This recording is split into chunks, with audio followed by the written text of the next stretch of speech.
Alors moi je m'appelle Geneviève Laurenceau, je suis aubernoise et je suis violoniste et je suis directrice artistique du festival de musique d'Aubernais qui a lieu en ce moment. Moi je m'appelle Tristan Cornu, je suis violoncelliste et je suis invité gentiment par Geneviève et son équipe cette année et je suis très content de participer au festival.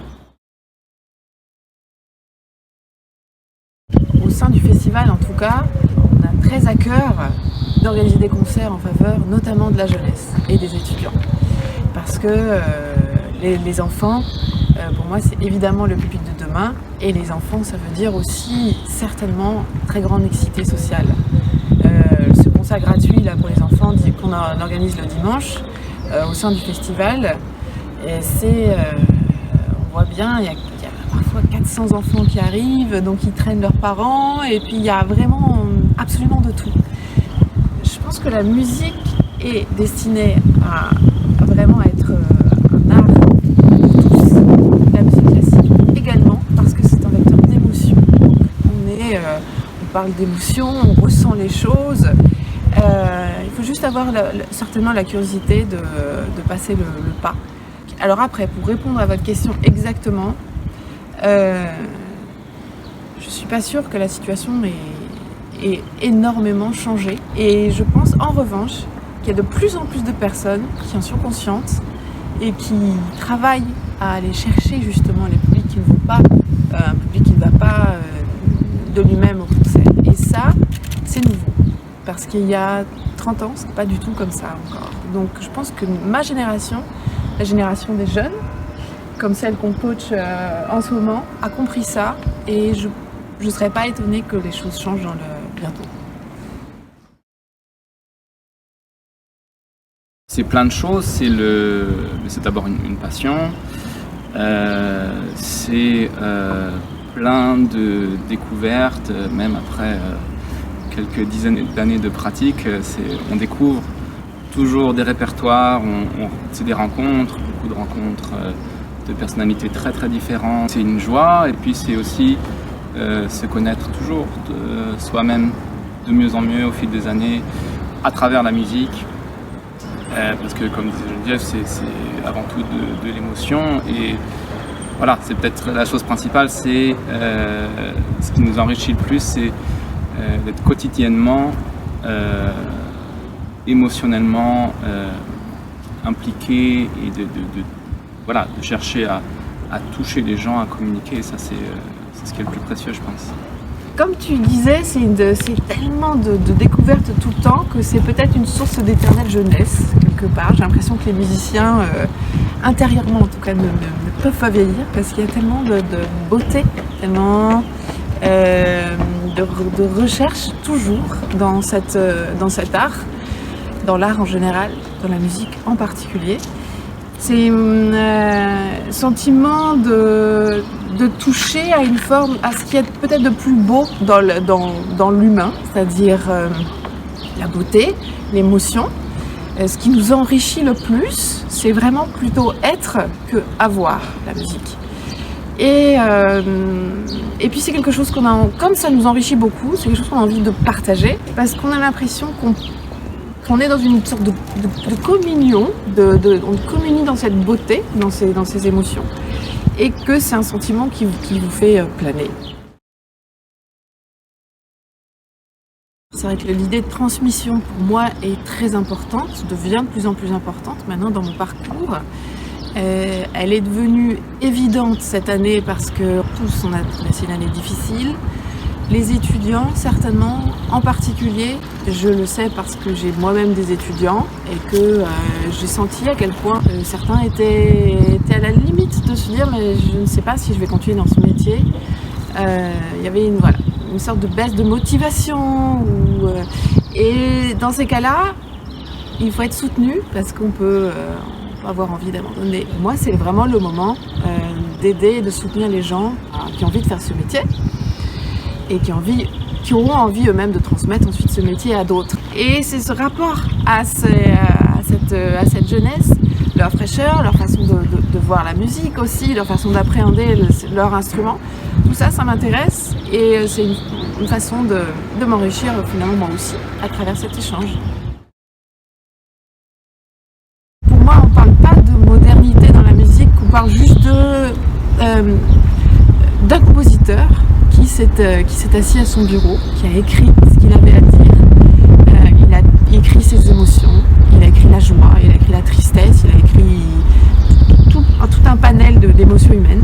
Et c'est ce qu'on essaie de retranscrire quand on joue. L'humanité est la même, les émotions sont les mêmes. Et celles-ci, on les retrouve fraîches, comme si elles venaient d'être écrites, comme si ces partitions venaient d'être écrites il y a 5 minutes. C'est ce que je trouve passionnant dans notre travail, c'est justement de chercher,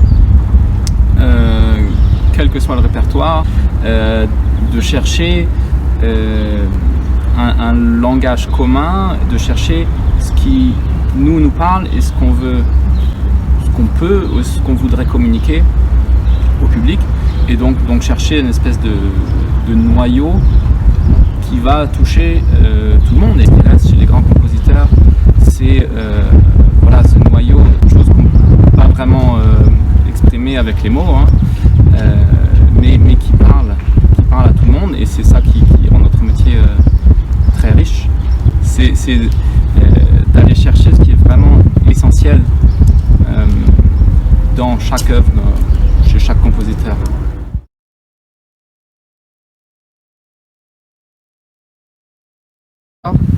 Sans doute parce que son équipe est extraordinaire, c'est-à-dire que je suis entourée de gens qui ont, je crois, la même envie de diffuser ce message, un message d'ouverture. On s'adresse vraiment à des mélomanes et à des non-mélomanes, à des curieux tout simplement, ceux qui ont envie de découvrir la musique classique.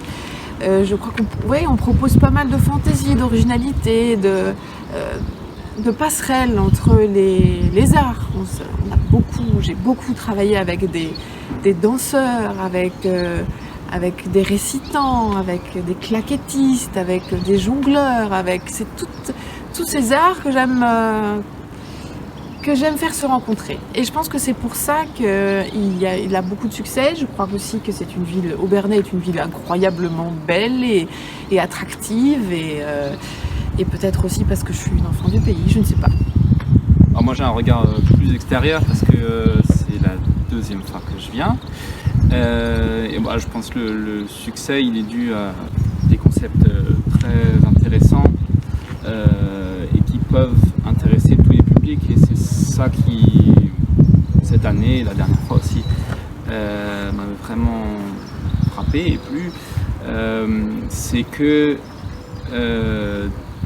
dans l'équipe il y a une convivialité, c'est très chaleureux, c'est très, très sympathique, et en même temps tout est très professionnel dans le meilleur sens du terme, ce qui est important. Et il y a une grande exigence musicale, de qualité, de la part de Geneviève dans la programmation. Et ça, je pense que qu'on soit mélomane ou pas, finalement, quelque part, on le ressent toujours, et qui je pense fait que le festival dure, ce qui n'est pas évident, qui dure et avec beaucoup de succès.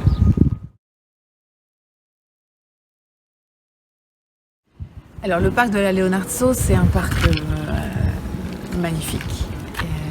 C'est plusieurs hectares de beauté, et donc ça a formé un cadre parfait pour les concerts, et d'autant plus en cette année où on a préféré les concerts en plein air, parce que on s'est dit que pour cette reprise aussi les gens auraient davantage envie de profiter de la musique et d'être ensemble, mais dans un endroit ouvert. Et c'est un endroit merveilleux. Je ne sais pas si tu connais déjà, Tristan. Encore. Non, on n'a pas joué encore ensemble là-bas. C'est un lieu qui plaît énormément aux festivaliers. Les retours sont toujours vraiment très, très enthousiastes. Donc on s'est dit qu'on ne ferait pas, il n'y aurait pas d'hésitation cette année. On fait tous les concerts là-bas. J'ai envie de dire aux gens de venir. J'ai envie de dire aux passionnés de musique de venir au concert, de revenir au concert, de venir découvrir le festival si ce n'est pas déjà fait et qu'on vous attend nombreux.